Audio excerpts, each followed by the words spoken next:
সুদানের এরকম অসংখ্য উলামায়ে কেরাম রয়েছে যারা বিশ্বময় পরিচিত। এই দেশটার মধ্যে এখন এমন একটা পরিস্থিতি এবং সৃষ্টিও এই পরিস্থিতির ব্যাপারে যে হামলা সুদানে হলো, এরপর আরব বিশ্বের সবাই এই বিষয়ে ন্যাক্কারজনক মন্তব্য করেছে, ঘৃণা জানিয়েছে, প্রত্যাখ্যান করেছে। নানা কারণে সুদানকে কিন্তু পিছিয়ে রাখা হয়েছে এবং পরিকল্পিতভাবে এই সুদানকে শেষ করে দেওয়ার একটা প্ল্যান নেওয়া হচ্ছে। কারণ আগামীর পৃথিবী লিড দিবে আফ্রিকার যে অঞ্চলগুলো সবচেয়ে সমৃদ্ধ হবে তাদের মধ্যে একটা সুদান। আগামীর পৃথিবী নেতৃত্ব দিবে আফ্রিকার যে অঞ্চল, যে দেশগুলো, তাদের মধ্যে একটা হচ্ছে সুদান, যাদেরকে আল্লাহ রাব্বুল আলামিন অসংখ্য খনিজ সম্পদ দিয়েছেন।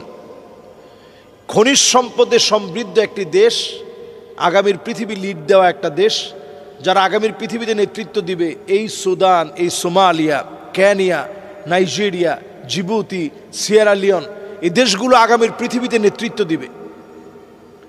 এদেরকে আল্লাহ রাব্বুল আলামিন অসংখ্য খনিজ সম্পদে সমৃদ্ধ করেছেন, কিন্তু পরিকল্পিতভাবে এদেরকে পিছিয়ে রাখা হয়েছে। যে কোনো রোগ দেখবেন, এইডস তাদের এখানে ব্যাপ্তি ঘটেছে, নানা রকমের রোগ তাদের এখানে দেখবেন ছড়িয়ে যায় তাড়াতাড়ি, এবং দেখবেন ভ্যাকসিনের নাম করে নানাভাবে তাদের উপরে বিভিন্ন কিছু পোস্ট করা হয়, যেটা এলাকা থেকে এলাকায় হাজার হাজার মানুষ মারা যায়। এখন সবচেয়ে ভয়ঙ্কর আকারটা ধারণ করিয়েছে সুদানে, গৃহযুদ্ধ লাগিয়ে দিয়ে। আমরা আল্লাহর কাছে এই সময়ে মানবতা বিরোধী যত কর্মকাণ্ড চলছে, এদের বিরুদ্ধে আমাদের অবস্থান পরিষ্কার। মানবতা বিরোধী প্রত্যেকটা কর্মকাণ্ডকে আমরা ঘৃণা ভরে প্রত্যাখ্যান করি এবং আমাদের বাংলাদেশকে এখন সজাগ হতে হবে।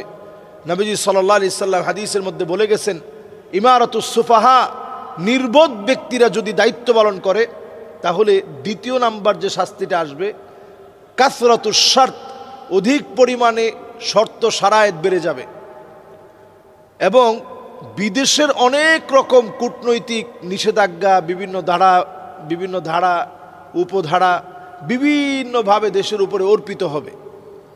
ছোটোখাটো বিষয় নিয়ে দেশের ভিতরে নানা ধরনের কুন্দল লাগিয়ে দেওয়া হবে। দেশে কিছু হলেই মৌলবাদ, জঙ্গিবাদের উত্থান, এ জাতীয় কথা বলে দেশকে পিছিয়ে দেওয়ার ষড়যন্ত্র করা হবে। এরপরে নবীজি বলেছেন, বিয়াউল হুকম, টাকার বিনিময়ে হুকুম আদালত সব বিক্রি হয়ে যাবে। আমরা তো এগুলো দেখতে পাচ্ছি আমাদের দেশে।